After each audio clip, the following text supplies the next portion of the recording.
Bonjour tout le monde, ça fait un moment que j'avais pas fait de tirage sur YouTube et j'avais envie de faire une petite vidéo pour voir un peu pour 2025 ce qu'on peut un peu voir. En tout cas, l'année est déjà commencée, mais de toute façon, on peut quand même regarder un peu, on va voir ce que 2025 peut nous réserver. Alors, la première lame.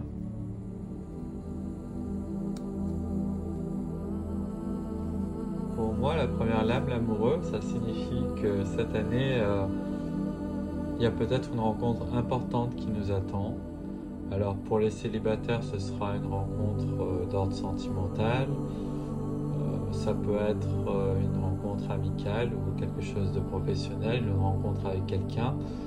En tout cas, voilà, une rencontre importante, une rencontre qui va être sûrement bénéfique et qui va bien sûr aboutir sur quelque chose de futur, quelque chose à venir. Donc voilà. Alors la deuxième lame, la tempérance. La tempérance, c'est prendre soin de soi, prendre soin de sa santé. Et dans le domaine financier, elle nous encourage à être raisonnable dans nos dépenses. Peut-être qu'on a tendance à être assez dépensier, peut-être qu'il faudra apprendre à être un peu plus raisonnable. Bien que la tempérance, c'est toujours une lame, je trouve, qui porte chance. Donc il peut y avoir peut-être quelques coups de chance par rapport à l'argent. La troisième lame, la lune. La lune, c'est la créativité, notamment pour les artistes. Je pense que c'est une année bénéfique pour créer, pour l'inspiration. Après la lune, ça peut être aussi des déceptions qui sont à venir, peut-être des moments où on n'a pas trop le moral, des moments où on déprime un peu, peut-être une grande sensibilité ou un besoin peut-être de plus communiquer avec les autres, peut-être qu'on se renferme un peu trop sur soi. En tout cas, cette lame, c'est aussi une lame qui porte chance parce que malgré quelques soucis, on peut dire que la lune, elle protège quand même. La quatrième lame, le pape. Le pape, ça signifie que nous ne sommes pas seuls. Ça signifie qu'il y a des gens autour de nous qui cherchent à nous aider. En tout cas, on est soutenu, on est aidé. Le pape, c'est souvent quelqu'un qui a le soutien moral. Le pape, ça veut dire aussi que dans l'année, après la lune, ça peut annoncer justement un mieux après une période un peu trouble. En tout cas, peut-être qu'à un moment donné, on va pouvoir souffler, être plus tranquille, retrouver une certaine sérénité dans la vie, une certaine douceur aussi. Alors la cinquième lame, c'est pour les amours. La roue de fortune. Pour moi, ça confirme qu'il y a une rencontre importante, comme je disais au début, une rencontre qui peut être prévue du destin ou une rencontre qui peut changer beaucoup de choses, en tout cas qui peut annoncer des choses intéressantes. Après, la roue de fortune, ça peut dire, si on est en couple, qu'on peut se poser certaines questions par rapport à son partenaire amoureux. Peut-être qu'il y a certaines personnes qui ne savent pas si elles ont envie de rester avec leur partenaire amoureux. En tout cas, il peut y avoir des remises en question. Mais pour les célibataires, ça peut être des opportunités de rencontre en tout cas. Pour la santé, nous avons la tour. La tour, elle nous dit clairement qu'il faut chasser les excès de notre vie, que ce soit des excès alimentaires ou autres. Je veux dire, les excès, ça se paye. La tour, elle dit de faire attention à soi, de prendre soin de soi. Il y a certaines personnes qui peuvent être fragiles, qui peuvent avoir des problèmes de santé à résoudre. En tout cas, la tour, c'est une sorte d'avertissement sur le fait que qu'on peut toujours retomber malade et que c'est important de bien prendre soin de soi, en tout cas de faire attention à sa santé. Voilà, donc il y a la suite pour le domaine sentimental, on a le soleil. Donc voilà, ça peut être une rencontre qui est heureuse et qui aboutisse pour les célibataires sur une relation. Et pour ceux qui sont en couple, si ça se passe bien, tant mieux. Mais je pense qu'il y a certaines personnes qui se demandent si elles doivent rester avec la personne avec qui elles sont en ce moment. Il y a le jugement en 7e lame. Alors c'est une année propice au bon moment, à profiter aussi de la vie et des bons moments. On peut sentir de l'excitation, de l'engouement par rapport à certains projets. En même temps, il y a un besoin de changer les idées, de se libérer de ce qu'on a vu en 3e lame, c'est-à-dire les contraintes et ce qui nous tracasse. Donc voilà, on est invité à sortir, notamment avec le soleil, à profiter du beau temps puisqu'on arrive à l'été. Et puis voilà, profiter un peu de l'instant présent, décompresser, penser à autre chose, partager des choses avec les gens qu'on aime. La 9e lame, nous avons l'étoile. L'étoile, c'est la guidance. C'est aussi nos petits anges gardiens qui sont toujours au-dessus de nous pour veiller sur nous. L'étoile, ça signifie, parce que c'est une carte sur le plan spirituel, que nous trouvons une certaine sérénité et un certain épanouissement spirituel, que nous avons de nombreux dons, des dons à exploiter, à découvrir, et que nous recevrons l'inspiration. Après, l'étoile, pour les déplacements, c'est aussi la protection. Donc voilà, c'est plutôt une année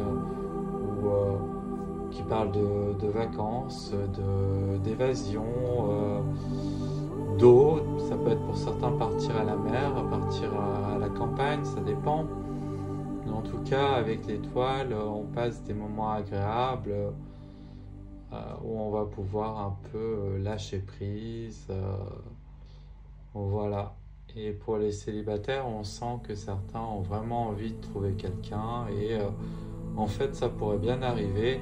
Après, ce ne sera pas forcément au moment où on l'imagine, mais c'est pas grave parce que moi, je trouve avec le soleil et l'étoile que 2025 est quand même assez propice à la vie amoureuse,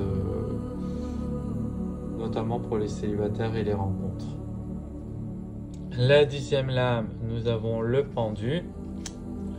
On voit quand même que cette année, tout n'est pas rose. Il y a sûrement des choses qui ne vont pas et qu'il faut changer. Donc voilà pourquoi il y a la tour avec le jugement. C'est vrai qu'on a envie de se libérer de certaines contraintes, de certaines choses qui ne nous correspondent plus. C'est vrai aussi que dans la vie, il faut faire des efforts. On ne peut pas toujours espérer tout avoir sur un plateau d'argent. Mais avec le soleil et l'étoile, on a la récompense de nos efforts si on se donne la peine. Donc voilà, on est encouragé à faire des efforts pour obtenir ce que l'on désire, plutôt que d'attendre passivement que le temps passe en espérant que quelque chose vienne à nous. En tout cas, on a besoin de travailler sur soi. On peut dire que tout n'est pas encore optimal. Ensuite, pour l'amitié, nous avons le battleur. Et pareil, pour l'amitié, il pourrait y avoir de nouvelles rencontres, en tout cas de nouvelles personnes qui entrent dans nos vies. Le battleur, c'est une personne qu'on aime bien parce qu'on ne s'ennuie pas avec cette personne. Et c'est aussi les petits moments tout simples de la vie sur lesquels il faut se réjouir et qu'il faut apprendre à apprécier parce que c'est ce qui fait un peu la magie de la vie, je trouve. Donc voilà, le battleur en 11e lame nous dit aussi qu'en effet il faut faire des efforts et que nous avons un peu le pain et le couteau pour changer notre vie si elle ne nous convient plus. C'est-à-dire que ça dépendra beaucoup de nous. Donc je crois que c'est un peu ça en fait avec la Lune. Moi j'ai l'impression que on est dans une situation de vie pour certaines personnes, hein, pas pour tout le monde, pour certaines personnes, où en fait ça ne nous correspond plus, on n'a plus envie de rester dans ce schéma et on a envie d'avancer. Alors c'est vrai qu'on ne peut pas toujours faire ce qu'on veut, c'est-à-dire avancer forcément à l'allure qu'on voudrait, mais en tout cas, voilà le battleur, il faut mettre un peu la main à la pâte et il faut faire quand même quelques efforts, voilà. Pour les gens qui sont trop feignants, pour les gens qui attendent toujours que ça arrive comme sur un plateau d'argent, ça va être un peu compliqué cette année, je pense. Et la 12e lame, nous avons la papesse. La papesse, c'est pas une mauvaise lame, c'est une lame qui nous demande de la patience parce que justement, comme je disais, tout n'arrive pas tout de suite, donc il faudra être bien patient. Moi, je pense qu'il y a des étapes à une transformation, à un renouveau, à un mieux, à un plus grand bonheur. En tout cas, moi je pense qu'il y a beaucoup de gens qui sont assez introspectifs par rapport à leur vie, qui réfléchissent beaucoup en ce moment, qui se demandent s'ils prennent les bonnes décisions, si ça va aller. En tout cas, voilà. Moi je pense que la papesse, elle vous dit d'accord, c'est vrai qu'on ne peut pas attendre tout sur un plateau d'argent, c'est vrai qu'il faut faire quelques efforts, mais d'un autre côté, réfléchir peut-être un peu avant de se lancer quand même. C'est-à-dire pas foncer tête baissée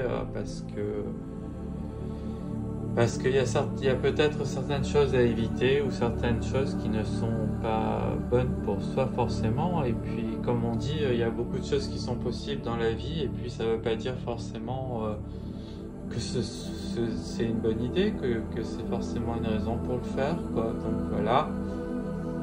Après, la papesse, elle nous dit aussi qu'on a de l'expérience et qu'il faut se souvenir de ce qu'on a vécu pour ne pas refaire les mêmes erreurs avec le pendu. C'est important, c'est un peu la clé, hein. Et nous allons voir la 13e lame qui est le chariot. Et bien, le chariot, c'est la récompense à nos efforts, comme je disais, c'est aussi finalement s'en sortir par rapport à nos problèmes. Donc je pense que voilà, le jeu en valait la chandelle. Après, le chariot nous dit que avec la papesse, moi, je pense que c'est quand même un petit avertissement sur le fait qu'on ne peut pas toujours faire ce qu'on veut dans la vie et que c'est pas drôle, mais que voilà, il faut quand même le savoir parce que c'est vrai que quand tout va bien, quand tout va toujours bien, quand on fait toujours à peu près ce qu'on veut, on se dit que ce sera toujours comme ça, mais en fait, les choses peuvent changer, les choses ne sont pas figées, voilà. Après, si je fais un petit résumé de ce tirage, c'est vrai qu'on a la victoire avec le chariot, donc on s'en sort, on avance, on atteint sûrement ses objectifs, même si parfois il faut faire pas mal d'efforts. Après, moi, ce que je vois dans le tirage, c'est que quelque part,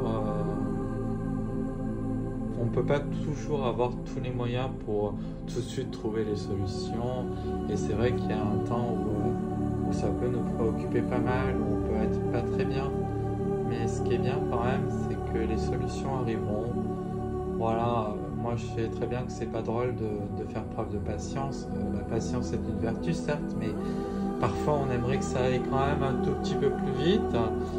Mais bon, voilà, c'est important quand même de patienter un peu, mais pas patienter sans rien faire, c'est-à-dire patienter en essayant aussi de faire quelques petites choses pour aller vers ses objectifs et pour avancer, surtout que voilà, je veux dire, moi je pense que le défi de 2025 c'est aussi avoir une vie encore plus agréable, en tout cas que ça aille encore plus vers un mieux, et pour ceux pour qui ça aille pas, ça va pas aller vers un mieux de toute façon, et c'est possible, voilà ce que nous dit le tirage pour 2025, c'est possible d'aller vers un mieux,